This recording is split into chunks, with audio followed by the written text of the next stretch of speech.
Hello and welcome to Third Thursday. Quickly before we get started with our very exciting webinar, I want to just mention these legacy walk pavers that were purchased last year by several of our members.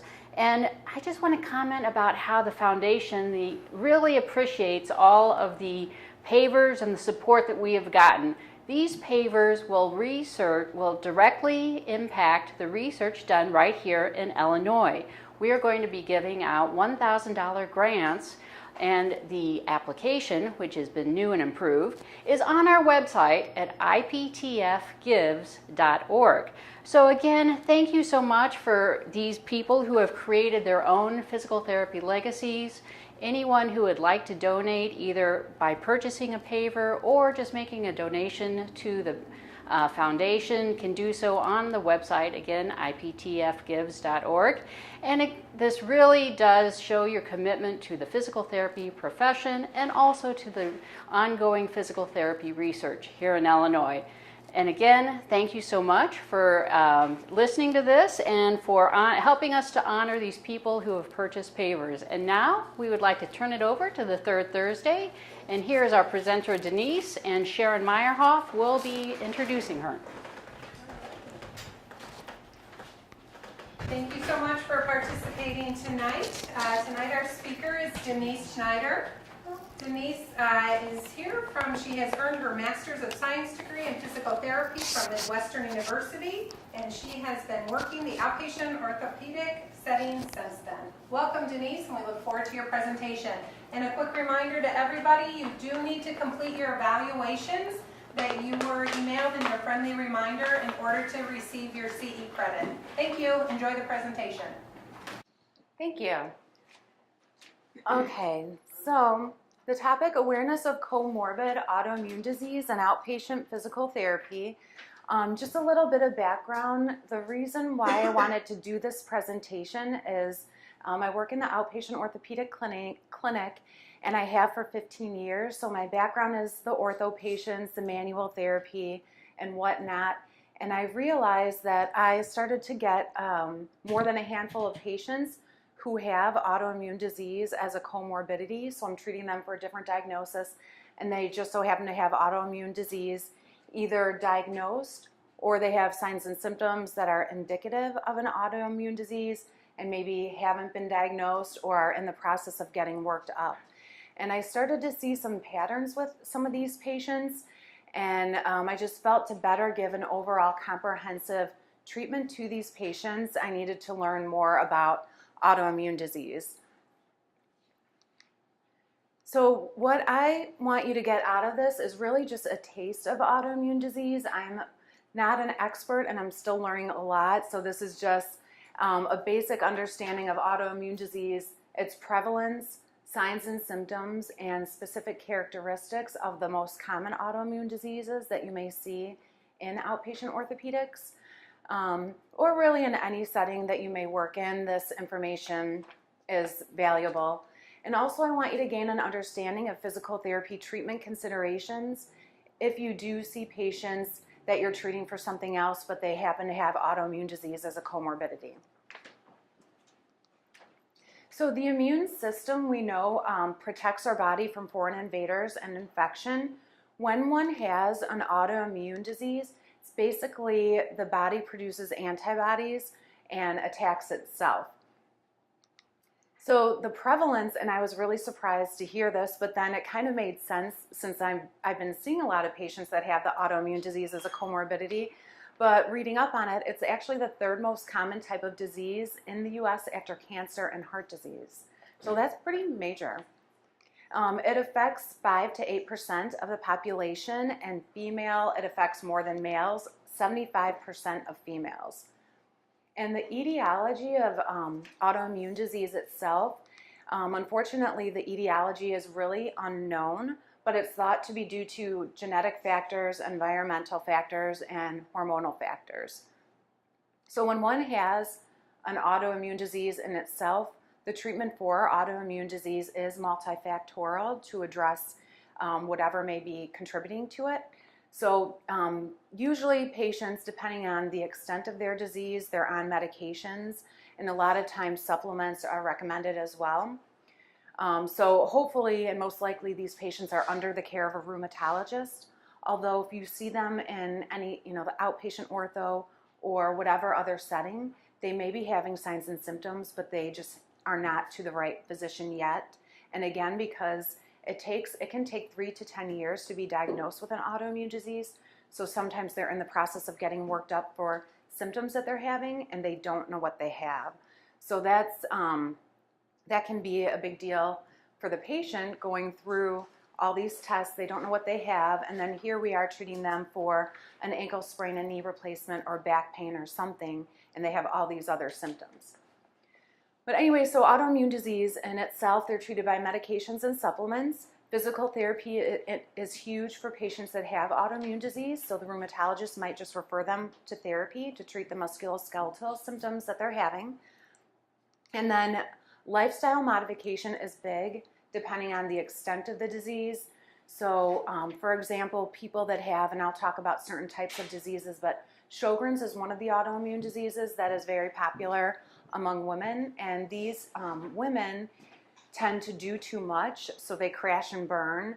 So part of the lifestyle modification for a patient like that would be pacing, which I'll talk about later, and that's to help the patient avoid that crash and burn syndrome of going, and then they're down and out for 3 days because they overdid it. Other lifestyle modifications might include somebody with RA who has bilateral hip pain, joint pain. They're seeing me for maybe back pain. Their back pain is improving with my general PT interventions. However, I might have them use a cane or something to help unload their hip if they're having pain. So that's another kind of modification that we need to be aware of, even though I'm treating the patient for something else. And there's a lot of other ones that I'll talk about. So as far as autoimmune diseases, when you read the literature, it's mixed. There's over 50 to 100 reported types of autoimmune diseases, and the most common ones are listed here, and you may have heard of all of these. Lupus, Hashimoto's disease, RA, inflammatory bowel disease, Celiac's disease, psoriatic arthritis, and Sjogren's disease. So those are the most common. Are most of you familiar with those or have heard of those? So these are definitely the ones, since they're the most popular, be on the lookout for if you have a patient in PT and they may have filled out their intake form, or we'll talk about later signs and symptoms that they might be having that are indicative of these. So why does this matter to us? This is important, again, because if somebody does have an autoimmune disease and we're doing PT for something else, we need to know this because it may have a compounding effect on their actual diagnosis. So somebody who comes in with neck pain, say they have a history of Hashimoto's disease, that's a thyroid issue, they may have other symptoms like fullness in their throat, anterior neck pain. They could also have bilateral upper tract pain and neck pain. And so we need to know, tease it out, what is causing their symptoms that they're coming to us for, and is it part of their autoimmune disease that's also affecting their symptoms? Also, any of these diseases, I'll talk about these shared signs and symptoms.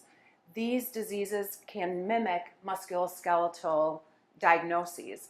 So shared signs and symptoms of people that have those autoimmune diseases include these. So joint pain, fatigue. Some of these people have severe and debilitating fatigue. Soreness and tenderness. So say you take your patient with neck pain who also has Hashimoto's, they may have some soreness, just soreness and general tenderness there in the neck. And we need to know, is it coming from, say, their cervical disc issue, or is it from their autoimmune disease? Also low back pain, if you get somebody with localized low back pain and general muscle soreness, that can mimic as a low back type of syndrome. And then the fourth shared signs and symptoms is complaints of muscle weakness. So all those in itself can really, if somebody comes into you for knee pain and they have all these other complaints, how do we know if their pain is coming from their knee or if it's coming from their comorbid autoimmune disease? So we really need to be good at our differential diagnosis and tease things out. Okay, so like I mentioned before, if your patient does have a comorbid autoimmune disease, it may have a compounding effect on their symptoms, the diagnosis that they're being referred for. And I've seen this just anecdotally, patients referred for neck pain, back pain, knee pain, even ankle pain. It has affected their prognosis and outcomes. So it's definitely going to affect the interventions that we apply and how we apply our interventions. Come on in. So I'll talk about the reported perceived barriers for people that have autoimmune disease. Maybe similar to other diagnoses, but these people in itself consider arthritis one of their barriers. So they say, well, I have this inflammatory arthritis condition in my knee, I can't exercise, or I have this fatigue, I can't exercise, I'm too tired. The discomfort and pain definitely is a barrier. Bony abnormalities, sometimes patients with RA and maybe possibly lupus and psoriatic arthritis have bony abnormalities, so they're self-conscious or they feel like they don't want to move the joints because of these bony abnormalities. Decreased physical capabilities. They don't feel like they can do what's asked of them in physical therapy. And then this is pretty huge, fear in this population.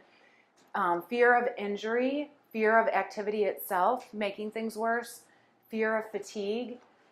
Say if they participate in exercise or physical therapy, they may be too afraid that they're going to be tired later and they can't take care of their other usual household chores, take care of the kids, or other things they need to do. So they may neglect to participate in physical therapy or be afraid to do so. Pain, again, is huge. They're afraid of increased pain. They're afraid that it will make their pain worse. And then inappropriately prescribed therapy. So they may have had therapy in the past that either they said hurt them or they didn't find beneficial. Another reported perceived barrier is just general lack of enjoyment, motivation, and confidence. So we definitely are going to address these barriers with patients that have the comorbid autoimmune disease. So when we do have patients that have comorbidity, the autoimmune disease as a comorbidity, our goals in physical therapy in the outpatient setting, we want to make sure we don't exacerbate their symptoms, but we also want to make sure we do enough. So there's a balance and a fine line. You want to make sure you get them functional on a level where they're either pacing themselves or conserving their energy, which I'll talk about in a little bit. But you don't want to get them to the point where they're at that boom-bust cycle, so they go. They do their physical therapy, they do their home exercise program, they go home, they clean their house.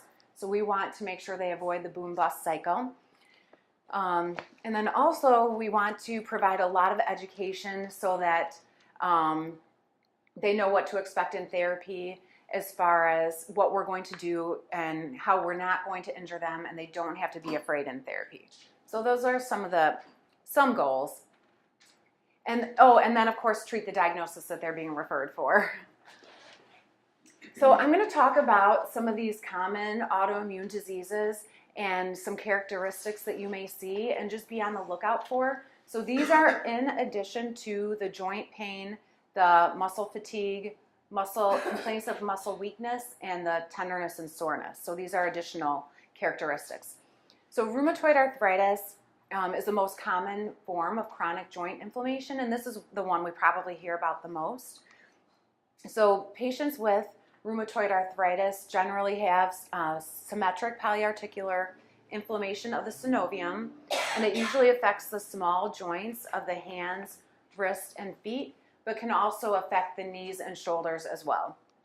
So these patients typically have or can have progressive joint damage, deformities, and disability. So you may see deformities in their fingers and their toes. And then also these patients go through exacerbations and remission. So it gets worse, it gets better, it gets worse, it gets better. So that's pretty much normal with people that have autoimmune disease in general. So next, the psoriatic arthritis is similar in that there's bilateral joint issues, the small joints of the hands, wrists, and feet. With these patients, though, you'll see skin lesions. So you can see skin lesions in the axial skeleton as well as in the hands, wrists, and feet. So a little bit more about the psoriatic arthritis. I have some numbers here. Another thing I want to say about the psoriatic arthritis is it's not as disabling as RA. RA is pretty much the most disabling type. Psoriatic arthritis is usually more annoying than disabling. It occurs in 6% to 42% of patients that have psoriasis, and in 70% of cases, the psoriasis precedes the arthritis.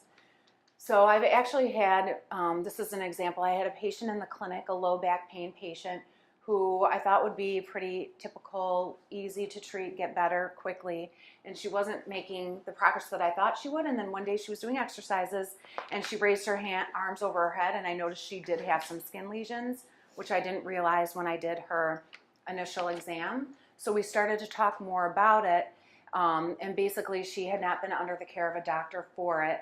And long story short, come to realize that this was most likely contributing to her prolonged stint in therapy. Okay, and then lupus also involves the small joints of the hands, wrists, and feet, but also involves the knee. You typically do not see joint deformities in people that have lupus. And also the musculoskeletal system is involved in 90% of people with lupus, but they also have other systems that are involved, such as you see listed here, the oral system, dermatologic system, cardiopulmonary system, and whatnot. So these patients may also have some other signs and symptoms. Okay, and then Sjogren's syndrome. The key feature of Sjogren's syndrome is dry eyes and dry mouth. So typically when one does have Sjogren's syndrome, that's what they're being treated for, is the dry eyes and dry mouth. But why this is really important to us, again, like the other ones, is because these patients have joint pain. Their joint pain can be bilateral or unilateral. It affects the small joints. It can affect larger joints too. So basically they have joint soreness, not the deformities and not the joint contractures. In 22% of people with Sjogren's, they have muscle pain, and 50 to 75% or 50 to 70% have severe debilitating fatigue. And then also these people have peripheral neuropathies up to 20%. So if you have somebody who, say, is coming to you with, again, I see a lot of spine, so if you have somebody coming with low back pain and they have symptoms of peripheral neuropathy, and they also have this severe fatigue and general muscle soreness, you want to tease out what is really going on. Do they have a comorbidity? And if they do, how much of that is affecting their diagnosis? And what are you going to do for treatment? Is it going to be your normal treatment that you would for normal low back pain, or are you going to do something different? So we'll talk about that. So Sjogren's is actually the second most common autoimmune disease, and again, it occurs more in females. Sjogren's, so like with some of the other autoimmune diseases, it can take years before it's diagnosed. Sjogren's can actually take up to 10 years. So it can be so extremely frustrated for a person. What are the typical tests they do to make a diagnosis? They do blood tests. I'm not sure of all the specific tests, but they do have to be seen by rheumatologists who are allowed to do the tests for the autoimmune diseases. So I've had actually patients who have had symptoms of autoimmune disease, and I'll say, have you talked to your doctor about this? But when they go to their primary care, they just normally do the regular CBC. They don't do the antibody tests. But there's a bunch of tests. I could get that information from you. I don't have it offhand, though. But definitely they need to be seen by a rheumatologist to have the specific tests done and to be diagnosed. So Hashimoto's disease is the most common form of hypothyroidism. And Hashimoto's disease, the other characteristics besides the ones I mentioned at the beginning, these patients may have a feeling of fullness in their throat. They can also have sensitivity to cold, difficulty swallowing, and also possible goiter, so swelling in the front of their neck. And this is mostly I've seen a handful of females with Hashimoto's, and where you really want to be aware of it is when you have a neck pain patient. I've had patients that are afraid to move because they're afraid they're going to make it worse. Also difficulty swallowing. You want to know if it's something from their cervical issue or is it something from Hashimoto's. So making sure they get a good workup by their physician will help. And also if you have a good relationship with their physician, so you can kind of talk about the case. Okay, inflammatory bowel disease. So the two main types are Crohn's disease and ulcerative colitis. And the Crohn's disease affects any portion of the GI tract, including the large intestine and the small intestine, whereas the ulcerative colitis affects the lining of the large intestine and the rectum. Crohn's disease refers pain to the low back and hip. So again, for our low back pain patients, hip pain patients, we need to be aware of this as a comorbidity. And then ulcerative colitis refers pain to the sacrum. So in addition to the shared signs and symptoms from the beginning of the presentation, these patients may also have a bunch of GI symptoms like cramps, bloating, nausea, heartburn, severe diarrhea, and weight loss. So in your intake form, if you have a patient that describes any of these symptoms they may be having, you definitely want to check to see if they have an officially diagnosed autoimmune disease, and if they don't, you want to make sure you follow up with these your follow-up questions like, have you talked to the doctor about this? What is the doctor doing and whatnot? Okay, so celiac disease, I'm sure everybody knows about celiac disease. So that's a gluten intolerance. And the people with celiacs have the GI symptoms, we all know, but they do also have the common shared signs and symptoms like the muscle tenderness, fatigue. They could have joint pain. And they also have a bunch of secondary symptoms listed here: osteoporosis, osteopenia. So we would want to know if our patient has celiacs. They may have headache or peripheral neuropathy as well. Okay, so the gold standard treatment for celiac is the gluten-free diet, but why we need to be aware of it is just because of what I said previously. Okay. So those are all the common autoimmune diseases, just in a nutshell, basic things that I think PT should know, very basic. But as far as considerations then in the clinic, I'll talk about the patient intake form, their subjective history, observation, and observation to begin with. So a lot of times in outpatient ortho, and I've only worked in outpatient ortho, so that's why I keep mentioning it, but I'm sure it may be like this in other settings too. You may have time for a half-hour eval, or you may have 45 minutes, which is better. We are lucky we have an hour, so that's awesome. But when you have a half hour, it's so hard to get in all your questions, all your tests, and that can be a little bit frustrating because the information that you're going to get from what they tell you is so, it can be as beneficial as your objective exam. So with all of your patients, we should be asking these general health history questions and basically medical screening questions, which I didn't realize the importance of this until I started asking patients more of these questions and realizing I was getting more answers to these questions, that they were having issues with fatigue, nausea, weight change, malaise, just not feeling well, balance problems, mental cognition problems. Pay attention to this because patients who have Sjogren's, and I think it's patients that have lupus too, they will sometimes say they just don't feel like they're with it. They feel foggy. So that's one of the symptoms of those diseases. But another example is I had a patient with, I think she was referred for like an ankle fracture or something, and I thought, okay, well, how bad can this be if I squeeze it in a half hour? But I said, I'm going to practice all my general health questions just to be on the safe side.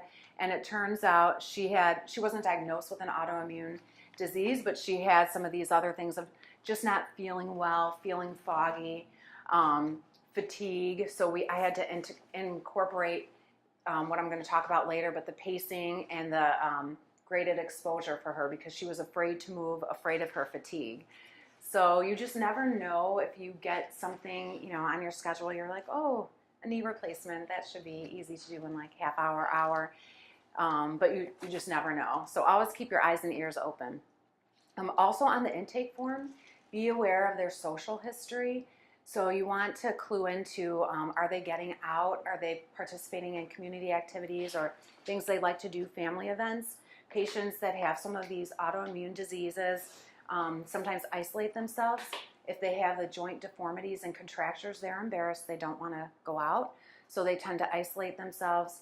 The patients that have, or people that have severe fatigue, they just know they're going to get tired. They don't want to go out. They don't want to deal with it. So we really want to know some of those things, like are they getting out? What are they doing? What are they not doing? And what should they be doing? And then the body pain chart. So again, I started paying more attention to this too.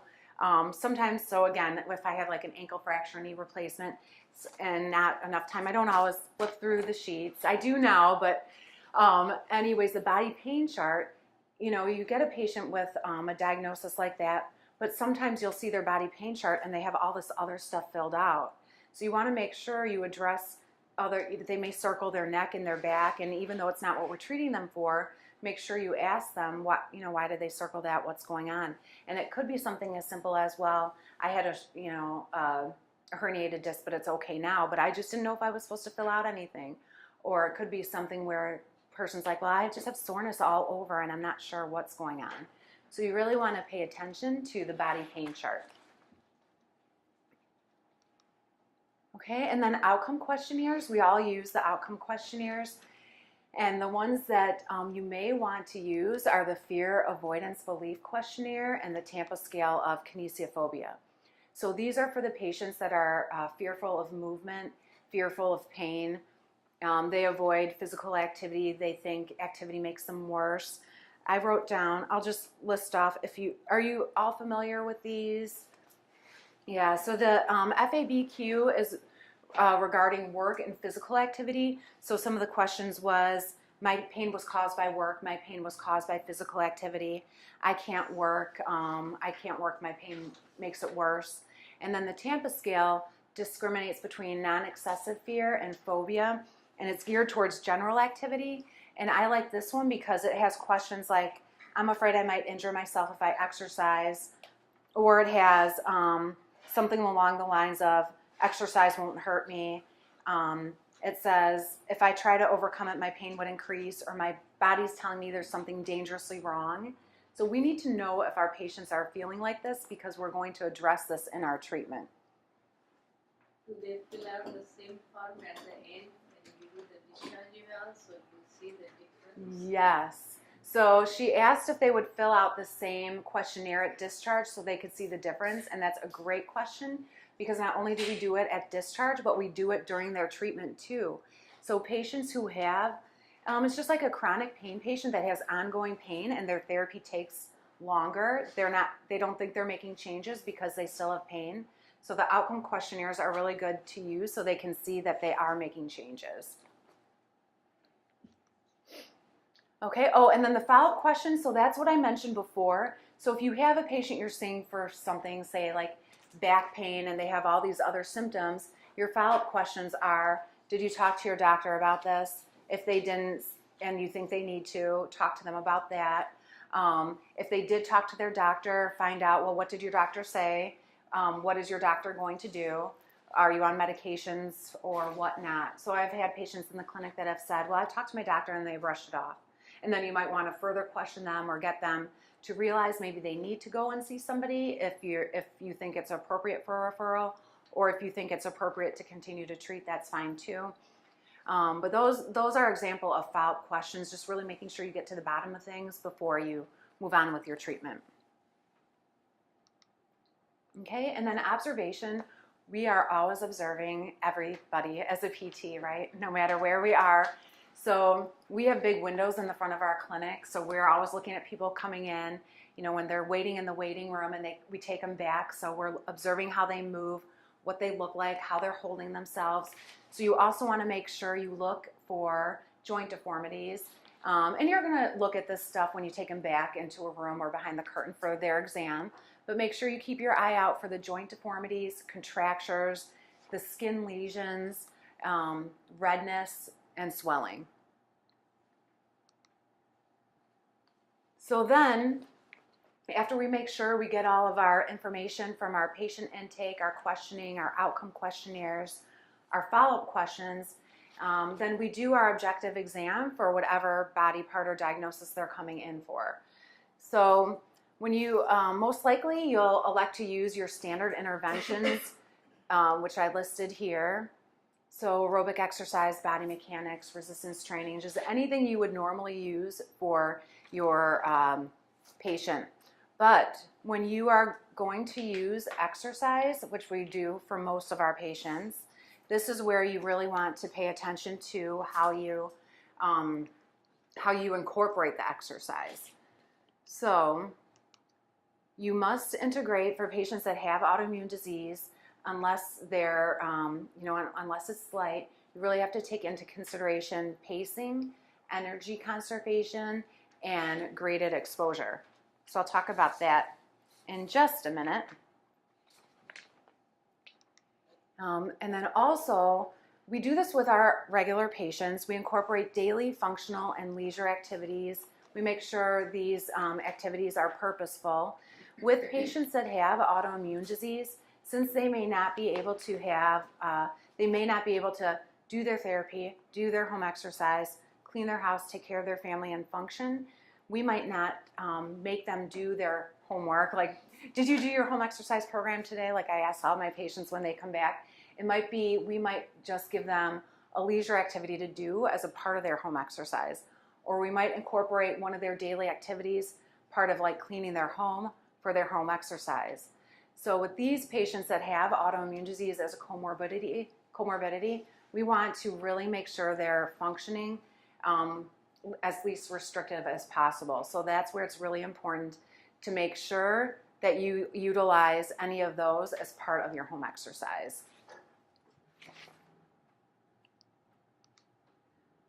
And with these patients too, I feel like with a lot of patients in general, we talk about relaxation and stress relief. Stress in itself can magnify symptoms of pain. We know that. Patients who have autoimmune disease, definitely stress can be a big part of their symptoms, like the patients with celiac disease, the inflammatory bowel conditions. Stress can cause not only increase their GI symptoms, but it can increase their muscle soreness, their fatigue. With Sjogren's, the stress can really flare things up, as well as with lupus too. So we want to make sure we incorporate relaxation and stress relief. And again, we want to make sure that it's meaningful to the patient.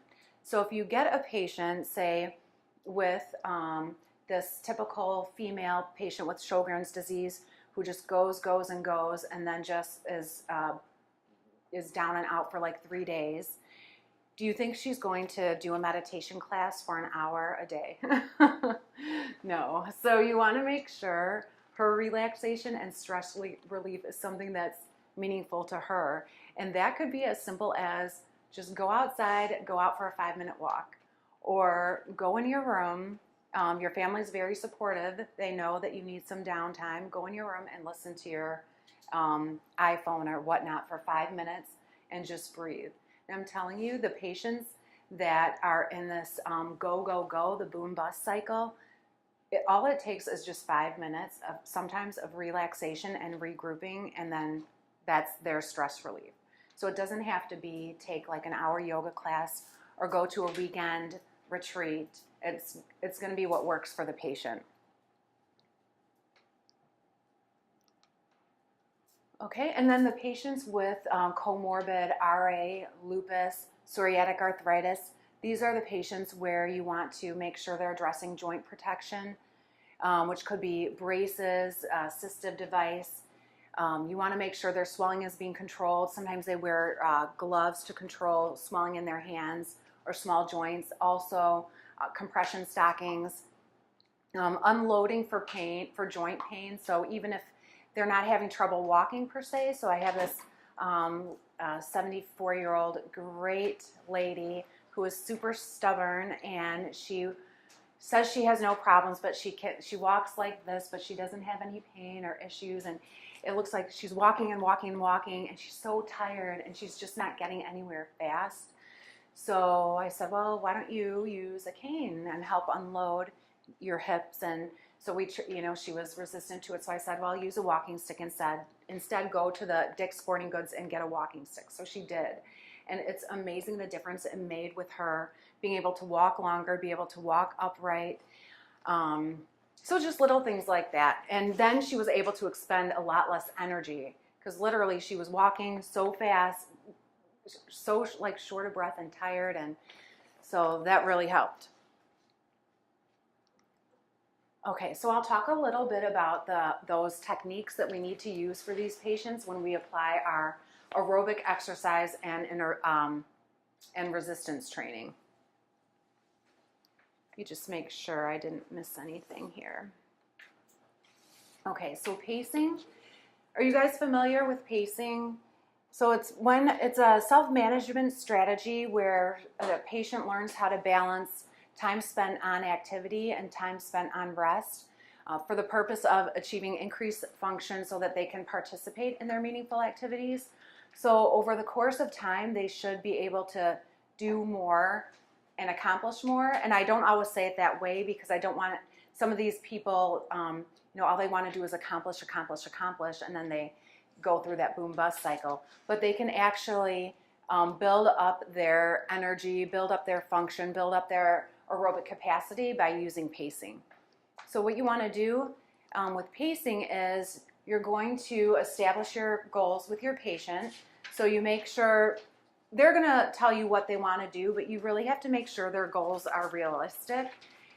So if you say, I don't know, say you have a patient who has debilitating fatigue and she wants to do a marathon in 4 weeks or whatever. So you really want to make sure you come up with realistic goals. And definitely functional. We all do functional goals, meaningful goals again, and then measurable. We want to make sure we can measure these in a way that patients are able to see what type of progress they're making. Okay, and then once we establish goals, and I'm talking goals too, not just our typical physical therapy 4 to 6 week goals or 6 to 8 week goals, but find out what they want to do in life, their long-term goals, and then break those down. So we want to break these goals down into manageable tasks. So you have a patient that likes to clean her house every other day. That's not super manageable for somebody who has debilitating fatigue. So you break it down into a manageable task. Maybe they want to clean their first floor. You give them a few rooms they want to clean. And then you have them perform that task in a very short time block. And then they're going to eventually work up to longer time blocks. And you also want to space this out throughout the day. So even if the patient does not feel tired, but they are one that suffers from fatigue, you have to incorporate rest breaks just so that they don't get to that boom-bust cycle. So you may get a patient that says, I can clean my house. I can clean my house one day. I can do all the shopping and kid stuff one day. And I can do whatever it is the next day, but then I can't do anything for 4 days. So you really want to make sure they space things throughout the day and they take the rest breaks. So it's really a lot of education on our part. And once you do incorporate these techniques, they'll realize that they're not as tired and they can actually do more and accomplish more that they want and be more efficient. Okay. So definitely pacing is going to help us avoid that boom-bust cycle. Okay, then energy conservation is different. So this isn't to increase their aerobic capacity, but this is, say, for the individual that I was talking about, the lady who walks so fast, and she doesn't get anywhere. She uses her cane. She's walking more efficiently, less out of breath. So that's energy conservation. So The goals of energy conservation are to decrease the impact and severity of fatigue, improve one's confidence and ability to manage their fatigue, learn decision-making for the ideal use of available energy. So be smart about the energy that you do use and when you use it. And then identify and develop activity modifications to address all of this: daily activity, work duties, home activities, and leisure activities. And the strategies that we're going to use to accomplish these goals. So you want to schedule activities when patients have the most energy. So these patients usually know what times of day are good for them and what are not. So for me, I'm a morning person. I love to do everything in the morning and get all my stuff done in the morning. At night, forget about it. Don't talk to me. After 8 o'clock at night, I'm done. So I'm thinking, oh yeah, people want to get in, get their therapy done. But no, I have patients that will say, you scheduled me at 8 in the morning and now I'm here at 5 o'clock and I'm too tired, I can't do anything. So I also ask patients, what's the best time of day for them? And that's basically one strategy that you could use. So that, again, that affects us with scheduling. It can affect us with our cancellation rate. We're all looking at cancellation rates, scheduling, and we want to make sure we optimize patients' time with us. If they come and it's a time where they know that their energy level is low and they can't participate, then we're not going to be able maybe to accomplish as much as we would like. So avoid exhaustion. Use body efficiently, and then again, assistive device as appropriate and necessary. So using body efficiently, we're really good at body mechanics, making sure their body mechanics are good so they don't fatigue when they shouldn't be fatiguing. And these two, sleep regularly and rest.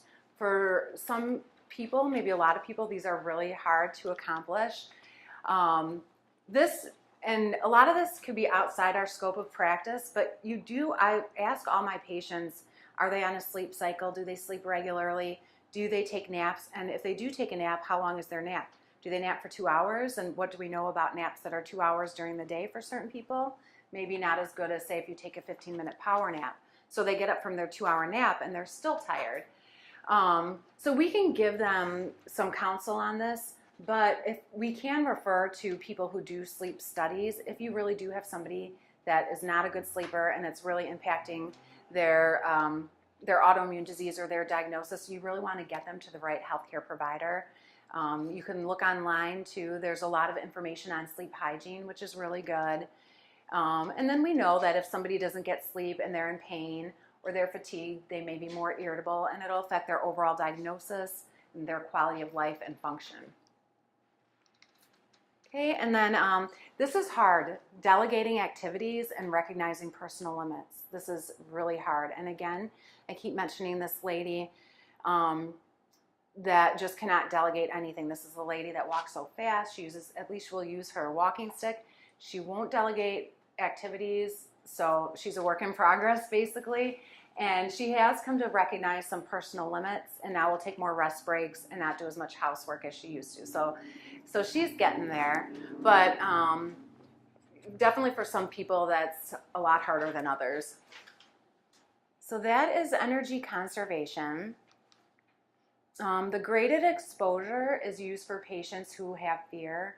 So fear of pain, you may see this term used a lot, but fear of fatigue is almost as bad as fear of pain. So the graded exposure is a technique that allows the patient to deal with the fearful activity that's being avoided and definitely negatively impacting their function. So how we're going to go about this is identify the fearful activity. So this isn't always so easy because sometimes patients don't even know that they are afraid of an activity for whatever reason. So for example, I'll have a patient in the clinic say, well, I don't have pain with turning my head while I'm driving because I just don't turn my head. And then I'm like, well, okay. So then, kind of getting to the bottom of it, why are you not turning your head? Well, because it hurts. Okay, well, so this may be one of those times where I might identify this as a fearful activity. One of my patients with Hashimoto's disease, she had a fear of turning her head and neck, extending her head and neck because she was afraid that she was going to jar up her Hashimoto's symptoms. So, but she didn't know that she wasn't moving, but she comes into the clinic and she's kind of like moving like this. So sometimes people don't know, and sometimes they do know, and sometimes they do know and they will refuse to do whatever they think is going to hurt them. So we really need to help them through that. So for example, some people who say they don't want to lift because it's going to make their back hurt, they're afraid. So you want to identify the fearful activity with the patient, and then systematically expose them to that fearful activity. And again, these are just general guidelines because this is trial and error. So there's not any one way to do it. So basically the lady that I had with Hashimoto's, and she also had a cervical issue as well, but she was afraid to move and rotate her head. So what we did initially was, I just had her look to the side, look to either side. And when she looked to the side, I said, oh, you're looking to the side. Did you just see what you did? You turned your head, and it was like so exciting. So she was like, oh yeah, I guess I can, move. So we started to work a little bit that way. She was also afraid to extend her head. So she was injured actually doing a yoga pose where she went like this and felt a pop. And so one of the exercises initially was, I had her walk the ball up the wall. And I said, can you look up at the ball, when you do that? And she said, yeah, and she extended her head, and it was the same thing. I was like, did you see what you just did? You extended your head, and then gets her to buy into the fact that she can perform these movements and be less fearful. Okay, and then again, educate patient that the feared activity will not necessarily cause damage or harm. So I don't mean to like trick the patient, but after she's able to do something and she thinks she's not able to, that's where I say, see, you did it, and you felt okay, right? Yeah. Okay. And then you go from there. So educate them that it won't cause damage or harm. And then educate patient on the effects of avoidance. So I'll say to her, I could have said, well, if you want to be able to move your neck, right? Yeah. So what's going to happen if you never move your neck? You're not ever going to be able to move your neck. You might get stiff. You might get more sore. So you just want to give them some education like that. Some people are really fearful to, participate and just get up and move around and walk around. And then it's the same thing. You can say, well, talk to them about how they may get deconditioned if they don't participate in physical activity. So it's definitely an education process. We're continuously providing education to our patients. Okay, so those were the 3 techniques in a nutshell: the pacing, energy conservation, and graded exposure that you'll use for your patients who have autoimmune disease as a comorbidity. But definitely keep in mind, I just wanted to give you a taste, but keep in mind when you do have patients either that have the diagnosis of a autoimmune disease as a comorbidity or have signs and symptoms, you want to make sure you ask the general health history questions to everybody. You use your outcome questionnaires, the Tampa scale, if they're fearful, the FABQ.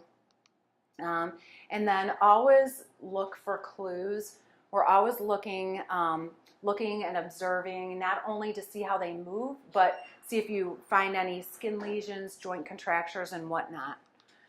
And then keep an eye out for these common signs and symptoms of autoimmune disease. So that's your joint pain, fatigue, muscle soreness, and muscle weakness. We see this all the time in outpatient ortho. And if you have a diagnosis where maybe the diagnosis, your findings kind of don't make sense for that, then think outside the box. What else might be going on with your patient? I mean, and they may have maybe getting worked up for autoimmune disease. They may not be have it even in their thought process just yet, because again, it takes so long sometimes to diagnose, or they may just have anything else. So we really need to be good as PTs with our differential diagnosis.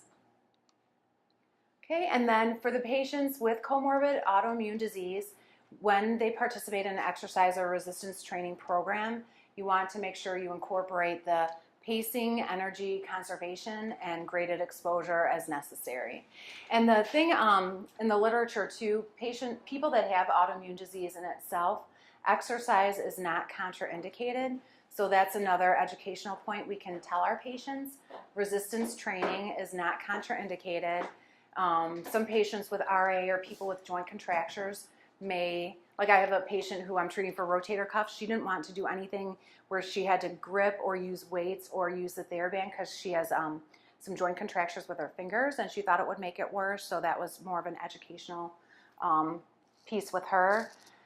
The one thing I do want to say is that people with the inflammatory bowel disease, exercise is contraindicated if they're in moderate to severe state because the bouncing will jar up their GI symptoms. So typically, though, exercise is not contraindicated in this patient population. Okay, and then don't forget, if we're seeing a patient for any given diagnosis, but their autoimmune disease is affecting them where they have joint issues or swelling, you may want to ask if they were given a compression stocking for their hand, or ask if they've been given a compression stocking for their leg if they're having swelling, even if we're treating them for something else, because we want to make sure we keep the whole person in mind. Oh, thank you. So that was autoimmune disease just in a nutshell to give you guys a taste. And honestly, I'm still learning so much more. But I just thought it was really beneficial to start looking up things on these patients because it's so prevalent. And you may see patients in the general population with any given diagnosis with autoimmune disease as a comorbidity. So it just helps to open up my eyes on what else I should be looking for or what else I can be doing. I do have to honestly say I've had patients where I was the one who prescribed too much exercise and they came back and they were so, down and out. So I definitely learned my lesson, and that's why I wanted to come today to talk to you guys about it. So does anybody have any questions? Yes.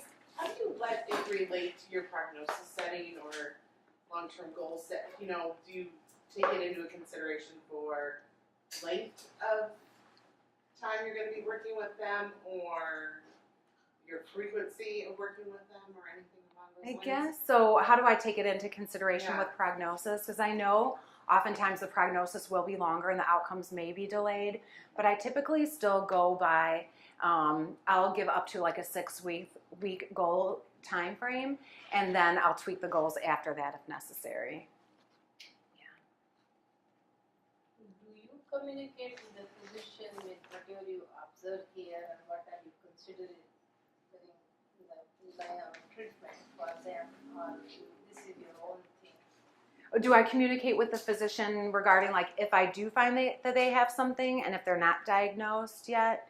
So what I have done, because it's kind of new to me, so what I have done is mostly asking the patient and telling the patient, if it's, because the patient will say, well, my doctor didn't care, or my doctor's blowing me off, and then I'll say, you really need to go to maybe ask your doctor if you could be seen by a rheumatologist or get a referral, and then I'll say, this is what this is what's in the literature, this is my experience, and you can get additional testing or more specific testing if you see a certain type of doctor in addition to your regular physician, but make sure you talk to your regular physician so you're all on board. So I've gone through the patient. I haven't yet called a doctor yet. But do you document all this in your progress note? Because apparently you are spending a lot of time educating patients, so you do document. Yeah, so I document everything in the progress report. Mm-hmm. Yeah, I tried to be as detailed as possible. So if you have a patient that hasn't been diagnosed yet with an autoimmune disease, but you're starting to kind of think, oh, this patient's presenting similarly to RA, how do you have that conversation without evoking even more fear avoidance tendencies? I know, that's a really good question. So if I do have a patient that may have signs and symptoms of RA or something, and I want to talk to them about it but not cause more fear, it's a fine line. So I try and just tread lightly, but I do have somebody now that has contractures, but she's not diagnosed. So actually, I just keep like following up with her every so often and saying, oh, did you talk to your doctor about this? And she says, yes, my doctor's not concerned. I'm like, okay, well, you know, maybe if you feel like your doctor's not taking this into consideration, ask your doctor what else you could do, or maybe not to step on a physician's toes, but there's other people that could help you. But also I say, you do have these signs and symptoms, and it may mean something, it may mean nothing, but it's good to get a second look.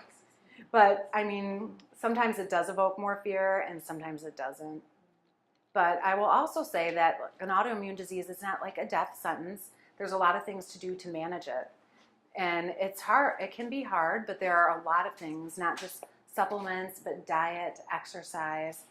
So it's just something that they may have to live with that kind of stings, but if they can manage it and be on top of it, they'd be better off.